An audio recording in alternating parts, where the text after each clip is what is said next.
Hi, I'm Kirk Rothram with Select Receptions in Syracuse, New York for Disc Jockey News. And this is the Electro Voice ZLX12P. It's a 1,000-watt two-way powered speaker with a 12-inch low frequency driver and some huge surprises that you've never seen before in this price range. In fact, it's just $400 street price, and it's from Electro Voice, a name we all know and trust. I'm going to take a closer look and see what's the catch. First impressions are obviously visual, and the ZLX12P does not disappoint. It's got a full grille with what they refer to as a brick pattern, but it's just a good-looking full grille beveled edge speaker with some really modern cuts. As you can see, it's got a slanted cut at the bottom, slanted edges, slanted top, which does disappoint me because the speaker is not stackable for storage, but that's something I'll cover a little bit later.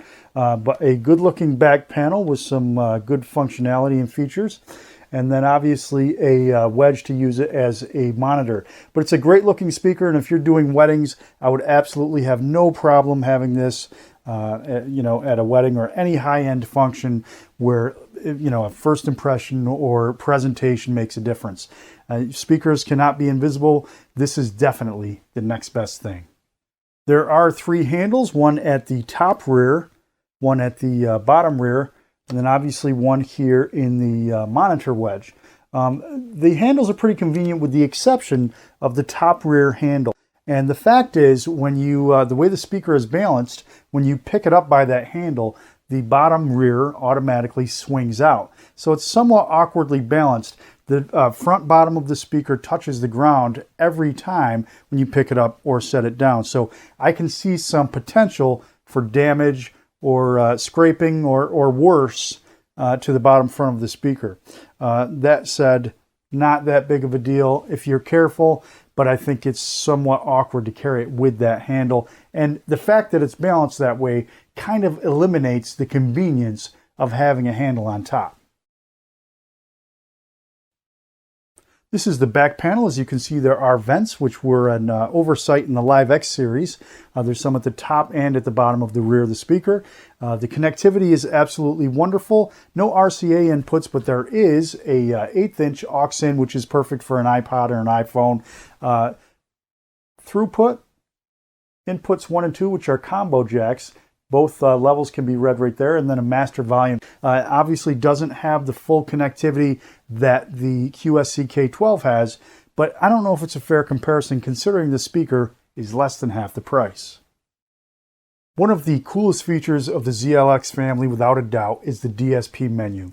The speaker is not only beautiful, but it's smart too. Now, I've dimmed the camera so you can see what's going on here, so you won't see my hands, but I'm going to go ahead and click the master volume button in, and you enter the DSP menu. A huge range of options in here. First being sound mode, which includes music, live setting, which I believe is about a flat frequency response, speech, and club. Music sounds great to my ears. Location, pole, monitor. So when you're using this speaker on the ground, it's obviously coupling with the ground and creating more bass. So this has some EQ settings to offset that. And then bracket, the speaker is flyable. Treble, bass, sub. You can use it obviously with a sub. And there are high pass filters here at 80 Hertz, 100 Hertz, 120, and then a setting for the Electro Voice Live X 18-inch sub as well, the ELX 118P, which is great for me because I have a couple of those. The LED option for the front of the speaker, on, limit, or off. LCD dim, which this just will dim after a few minutes if it's not used. LCD contrast, reset, info, which includes the firmware. And then one caveat to this. This is where the signal clip light is, and that isn't that convenient to me. One of the things that I think is missing off this back panel is a dedicated LED that warns you when you are overloading. Frankly, you can't really see this screen from 15 feet away at an angle, so it's not exactly ideal. I think a bright red LED that's just dedicated for that purpose is a lot more attention getting to let you know that you're pushing your speakers a little too hard. Obviously, it doesn't make sense for me to try to show you what a speaker sounds like through my lav mic and then through your computer speakers. But what I will do is bang some beats through them and see if we can't trigger that limit warning on the back of the DSP menu. The speakers to my ears are pristine, clean, powerful. They have nice deep bass, punchy, and the mids and highs aren't harsh at all.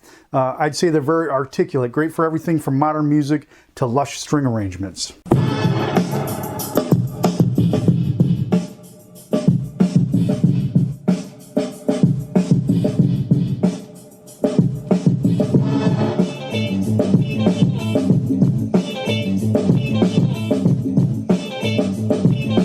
In a real-world situation, that limit warning, in my opinion, is nearly useless. I think it's a clear oversight on EV's part to not include a dedicated red LED. So the fair and logical question is, where did they cut the corners? I haven't figured that one out yet, but I've used them at multiple events and they sound great and they look great. And at $400, they're less than half the cost of their nearest competitor, which is the QSC K12. Frankly, to my ears, they sound better than the K12 with more presence, better clarity, better bass, and more punch. And they're 34 pounds, they're even lighter than the K12s. I think the EV has raised the bar with the ZLX family. If you have any questions, don't hesitate to contact me. Once again, I'm Kirk Rothram for Disc Jockey News.